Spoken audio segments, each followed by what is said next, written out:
the more you know about the universe, the more you realize how much most of it sucks. All of the other planets that we know of are complete garbage, and the Earth is the only good place in the universe. And so just realizing that and realizing how beautiful and perfect this planet is just sort of fills me with a sense of wonder every day. We keep breaking temperature records, so how hot will the Earth get? We'll talk about the science with a top climate expert. And we'll be talking about something just as important as the science, how those facts make us feel. That's on The Climate Question from the BBC World Service. I'm Jordan Dunbar. And I'm Greer Jackson. Our climate expert is Professor Kate Marvel. Hi, Kate. Hi there, so excited to be here. Kate, I'm just going to go through your credits. You may want to prepare to bow or indeed blush because you're a climate scientist, an astrophysicist, a cosmologist, as well as a world expert in clouds. Yeah, so the sky actually isn't the limit for you, Kate. Well done, Greg. Thanks for that drum roll, Jordan. So we've got loads of questions for you, especially about your new book, The Human Emotions, the 9 things we can feel in response to our warming world. But first, I really want to dig into the science of climate change and how hot our planet might get, because indeed you work at NASA. So for this, we use climate models. Kate, what are climate models and how do they work? So a climate model is basically everything that we know about the physics and the chemistry of how the world works, translated into equations and solved on big supercomputers. So you can think of a climate model as just a collection of equations. But you can also think of it as very literally a world building machine. Climate models run on stories. You take a story, so for example, the story of recent history, and you translate that story into emissions of greenhouse gases and aerosols and other pollutants. And you tell that story to the climate model, and the climate model will spit out a world. It'll tell you what the temperature is, what the rainfall patterns look like. And this is really useful because you can tell the climate model counterfactual stories. You can say, what if we never existed? What if we don't check our emissions? What was the world like back in the last ice age? And it will spit out the worlds. And so that's the way that I like to think about what climate models are showing us. And where do you get all of the, let's go, like characters for those climate stories? Do they come from the past? Where do you get the ingredients for those to make the predictions? Oh, that's such a good question. So I am a total boring pedant on this. Climate models don't make predictions, they make projections. And what that means, the really crucial difference is predictions are saying this is what will happen. And a projection is conditional. A projection is if we do this, then this will happen. And so when somebody says climate models predict that in the year 2100, everything is going to be completely apocalyptic, or climate models predict that in the year 2100, everything will be fine. Those are conditional. Those are conditional on the stories that are told to the climate model. And so, for example, in that future, that apocalyptic future, that is conditional. That's a projection conditional on human beings not getting emissions under control. I know that models broadly say that the more of these planet warming gases like carbon dioxide there is in the sky, the warmer our planet gets. But it's actually a very complicated world that you're having to build. And there are some things that might accelerate climate change, but also there are other things, mechanisms, natural feedbacks that might be putting the brakes or even reversing climate change. Could you talk us through some of those processes, like plants, say, for instance, and how that works in a very complicated model like the ones you were describing? So my job, if I could describe it really succinctly, is to figure out how hot it's going to get. And when you say, we don't know how hot it's going to get, people are like, what, climate scientists? Like, you guys have one job, come on, how come you don't know that? And one of the reasons that we don't know exactly how hot it's going to get is we've never done this experiment before. We've never kicked the Earth this hard. And so we don't really know exactly how it's going to react. We do know, because it is such basic physics that we have known since the 19th century, that putting a bunch of greenhouse gases in the atmosphere increases the temperature of the planet. And the primary greenhouse gas that we're emitting is carbon dioxide. About half of the carbon dioxide that human beings put in the atmosphere gets taken out of the atmosphere by stuff that photosynthesizes, basically plants and phytoplankton. And the thing is, there's no guarantee that they're going to continue doing that into the future. It's really hard as a forest to take carbon dioxide out of the atmosphere when you're on fire. So we know that as the climate changes, the ability of stuff to grow on the Earth's surface is going to change. And what that means is that the more of the CO2 that we emit in the future might be staying up there in the atmosphere, warming the planet. So we don't know how much of our CO2 is going to stay in the future atmosphere. And a lot of that is because we don't know what plants are going to do. But then we also don't know how that CO2 is going to warm up the planet. And that's because we don't exactly know what kind of changes to the whole Earth system that's going to provoke. So one of the big wild cards there is clouds. We don't know how clouds are going to rearrange themselves in order to speed up or slow down the warming. We are fairly certain, though, that there is no kind of natural emergency brake. Our best estimate of what plants are going to do, what we call carbon cycle feedbacks, is that that's going to lead to more CO2 in the atmosphere. And our best estimate of what clouds are going to do is a destabilizing feedback, something that makes global warming worse. And is that why you have so many different climate models? It's not like you just have a few, you have lots of different ones to try and bring in all these variables. Completely, yeah. So when we think about a climate model, which is just like a computer representation of reality, right? If that is completely perfect, if that is able to exactly represent reality, that's literally the Matrix, right? And that's impossible and that's creepy and we don't really want right. And so climate models, like all scientific models, are necessarily approximations of reality. We know how clouds work. But the thing is, clouds are formed when little tiny water droplets or ice crystals coagulate around, dust grains or little bits of sea salt or whatever. And in order to get that completely accurately, you would need a computer that is capable of tracking every single little dust grain and water droplet in the entire atmosphere. We don't have computers that powerful. And so as a result, we have to make kind of approximations. We have to say, when, this happens, clouds do this. And there are different climate modeling groups all over the world who are all making kind of slightly different choices, different physically defensible approximations. And when we compare all of those different climate models together, we get kind of an understanding of what is really solid, what we completely get, and what there's still uncertainty in. You've mentioned clouds a couple of times there, Kate. Why? Why are they so important here? Clouds are, so I wish I didn't have to think about clouds. I am a Californian. I love perfect weather. I get really mad when the temperature drops below 20 degrees Don't Celsius. come to England. Clouds in the sky.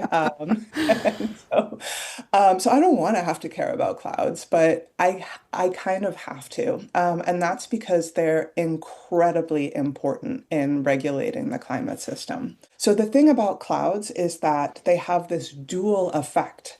They both cool the planet by blocking sunlight, and they warm the planet because they have their own greenhouse effect. Right now, the unit that scientists use to measure kind of the energy imbalance of the planet, how much it's out of whack, is watts, like in a light bulb, per square meter. And our best estimate of the what happens when we double carbon dioxide in the atmosphere, that's around 4 watts per square meter. When we look at what clouds are doing, clouds are cooling the planet by about 50 watts per square meter. At the same time, they're also warming the planet by about 25 watts per square meter. So they do two things at once. They're incredibly powerful, and they're really, really difficult to get right in a climate model because it's the scale mismatch. It's the fact that you have to understand what's happening at the very small scales, but then you also have to get what's happening at global scales. So, what do those projections tell us then about how hot the Earth might get? So I would say the number one thing we can take away from that is actually the biggest uncertainty in how hot the planet will get is what human beings are going to do. The emissions scenario, basically what we call the story about what human societies will choose to do, whether we will choose to increase our emissions, keep them flat, or decrease them. That is the largest reason that we don't know how hot it's going to get. But even when you just look at the physical science uncertainty, even when you just look at what we know about the physics of how the Earth will respond, we are fairly certain that the net aggregate impact of these, what we call cloud feedbacks, is going to be destabilizing. It's going to make the warming worse. Our best estimate of what plants are going to do, these carbon cycle feedbacks, is that's going to lead to more CO2 building up in the atmosphere. That's going to make warming worse. I feel like I'm in this really unique position as a scientist because I have this research question, how hot is it going to get? And I don't want to know the answer to that research question, even though it's important to study the physics of how the Earth system reacts. I don't want to do that experiment. I think we shouldn't. But Kate, if I may push back a little bit on that, surely we need to know the trajectory we're heading in order to adapt.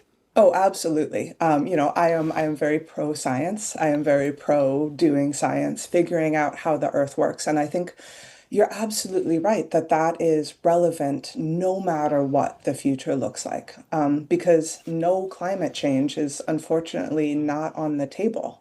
We're almost certainly going to blow past the 1.5 degrees Celsius target. We're almost certainly going to warm far more than that.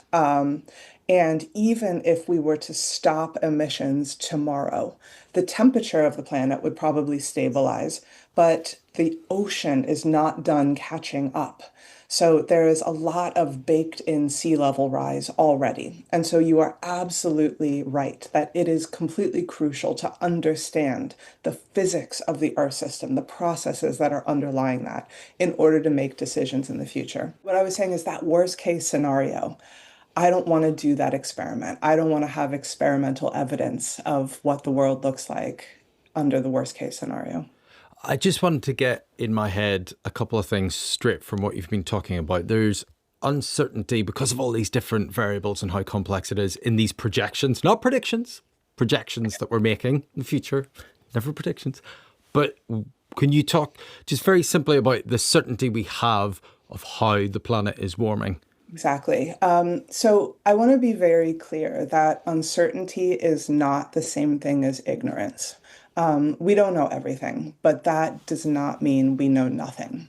And as a scientist, I like to talk about uncertainty because that's where my head is all day. That's my job. If we figured out all of science, I would have to find something else to do with my life, and I don't want to do that.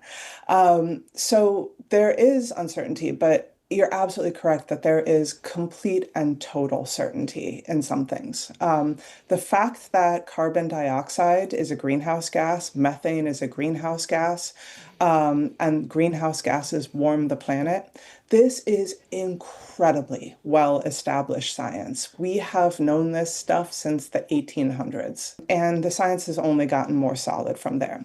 So I think we need to be aware that uncertainty is often weaponized against us.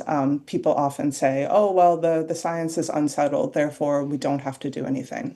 The science does have big uncertainties in the future. You know, we've never done this experiment before. We don't know exactly what's going to happen, but we are more sure that greenhouse gases cause the climate to change than we are that smoking causes cancer. I'm fascinated because we've been talking about climate modeling and variables and data, and you're a climate scientist, but you've written a book called Human Nature: 9 Ways to Feel About Our Changing Planet. Why did you want to link emotions with climate science? Because to me, one is so data driven and kind of rational. Yeah, I was really uneasy for a while because I did feel things about the earth. I have a conflict of interest because I live on the thing that I study. And I do care. I do care what happens to it. But for a long time, I thought, oh, I shouldn't have these feelings because I'm a scientist. I'm rational. I am data driven. And as scientists, we are trained to say, oh, we don't have any feelings, we don't have any emotions. Because supposedly that is supposed to make people believe us more if we are completely objective scientific robots. And then it kind of hit me. I realized that, oh, pretending we don't have any emotions, that doesn't make us more objective. That makes us liars. And I don't want to be a liar. And then I kind of realized that, oh, there is no tension between getting the science right and having feelings about what you're seeing and what you're studying. You can feel sad or joyful or angry. And at the same time, you can get the math right. There's no tension for me between those two. And I think when we talk about climate change, oftentimes just talking about the data, just talking about the equations and the graphs, and don't get me wrong, I love equations, I love graphs, but we scientists have this tendency to be like, oh, just one more graph and people will believe us. And that's not how people work, right? People respond to emotions, people respond to stories. And so what I wanted to do was talk in that sort of language in the hopes that it would resonate with more people. What was the turning point for you? Why did you suddenly decide, okay, I've got to do this. I've got to talk about this as well? I think one of the turning points was having a kid. When you're a scientist, it's very easy to compartmentalize. It's very easy to study climate model projections of what's going to happen in 2050, because that feels very abstract. That feels very far away. And then when you have a kid and you realize, no, 2050 is his adulthood, then things start to become really concrete in a way that maybe you knew intellectually before, but now you feel very profoundly. I think a lot of times, and I'm sure you guys have run into this too, a lot of times climate coverage is really designed to try to make you feel one thing, right? You're supposed to feel really freaked out, or really, really angry, or just really, really sad at what we're losing, or maybe hopeful that there are things that we can do about this. And I got really frustrated at kind of the implication that there was only one thing that you could feel about climate change. Because fundamentally, this is the whole planet changing. This is everything that we know, everything that we love. And how on earth can you have only one feeling about that? That's really impossible. And so sometimes, people are like, how do you feel about climate change? And it's like, oh, I don't know. I feel all the feelings and I feel them all really strongly. In the book, you've written about grief. Could you tell us about some of the things that you've seen change and that you are grieving? Yeah, so I live in New York City now, but I am a Californian by birth, and my heart is in California. I lived in Northern California, which is objectively the most beautiful place on the planet. But when you talk about California and climate change, what comes to mind? It's change, it's destruction, it's fires. One of my most beloved parts of California is the sequoia groves. These trees are incredible. They have seen so much. They have been around for thousands of years. And we tend to think of them as indestructible. And they have been indestructible for their entire long history. They're very resistant to fire. In fact, they need fire. Fire helps them grow, fire helps them spread. But now the fires are changing. The summers are hotter, the winters are wetter, and there's more fuel and there's more fire weather so that the fuel can go up in flames. And this is creating conditions that make it very hard for these things that have survived for centuries and centuries to continue into the future. And so, knowing the connection between what's happening in the atmosphere, which can seem so far away and so abstract, and just seeing how it is affecting these things that you grew up thinking would be there forever is very quietly devastating, I think. Your book is about 9 emotions. Can you talk me through those 9 emotions? So I wanted to start out with wonder, because that for me is the emotion that I feel the most every day. I'm a scientist. It is my job to find out new things about this planet. And I used to be an astrophysicist. I used to be a cosmologist. And it was my job to study the entire universe. And then the more you know about the universe, the more you realize how much most of it sucks. Um, all of the other planets that we know of are complete garbage, and the Earth is the only good place in the universe. And so just realizing that and realizing how beautiful and perfect this planet is just sort of fills me with a sense of wonder every day. And then the second chapter is anger, because you see the world changing, you know how well established this science is, and you see people lying about that. And that makes me angry. And then I talk about guilt. I talk about fear. I talk about grief.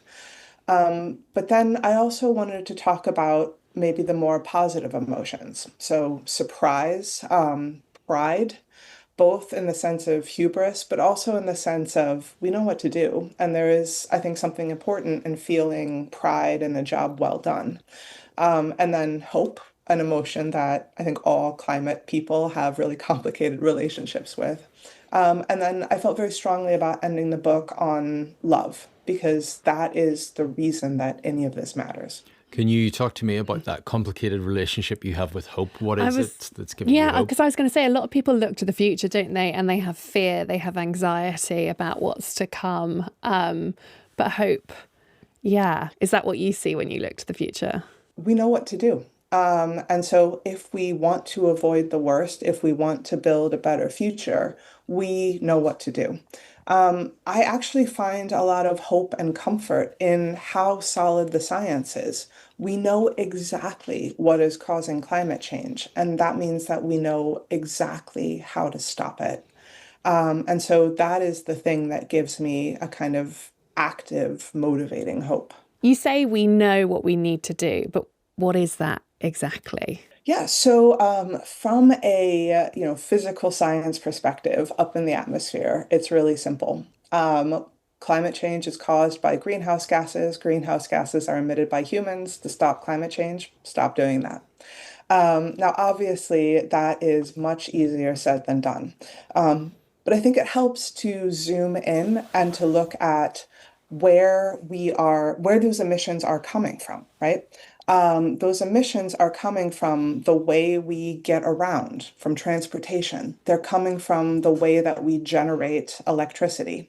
They're coming from the way that we use land and farm and make our food. They're coming from the way we heat buildings and cook that food. And they're coming from the way we make stuff, industrial processes. And when you break it down to that level of granularity, you start to realize, oh, there is a solution for nearly every part of that puzzle. Electricity, well, we have different ways to make electricity. When you think about fossil fuels, what they really are is solar energy, but stupid. So you can either make electricity from solar energy directly with solar panels, or you can use that solar energy to make a plant photosynthesize. Eventually, that plant gets eaten, and the thing that ate it dies, or the plant dies, and it's got the remnants of that last meal still in it. And then you wait hundreds of millions of years, and then you dig up and you set it on fire. So we can either use sunlight in that really indirect way, or we can use sunlight in a direct way. The world has changed so much since the beginning of my career. If you had told me when I first started in climate science that eventually solar, it won't be a boutique niche energy source for hippies. It's going to be the cheapest way of generating electricity in all of history. They're going to be cheap electric cars, and they're going to be better than gas-powered cars. Battery storage prices are going to be plummeting. If you had told me all of those things, I would think, no, no, no, there's no possible way that that can be true. That's just, that's way, way, way too optimistic. So we have solutions for generating electricity. We have solutions for transportation. And I could go on and on and on. But for every single aspect, every single area where emissions come from, we have the vast majority of the solutions that we need to do that differently. Professor Kate Marvel, thank you so much for joining us today. Well, thank you so much. Yeah, thank you so much. Really appreciate it. And thank you for watching. And don't forget, you can subscribe to the BBC World Service YouTube channel so you don't miss a thing. And if you have a climate question of your own that you'd like us to answer, do comment it below, and fast, because we have a listener's question show coming up very soon. We'll see you next time.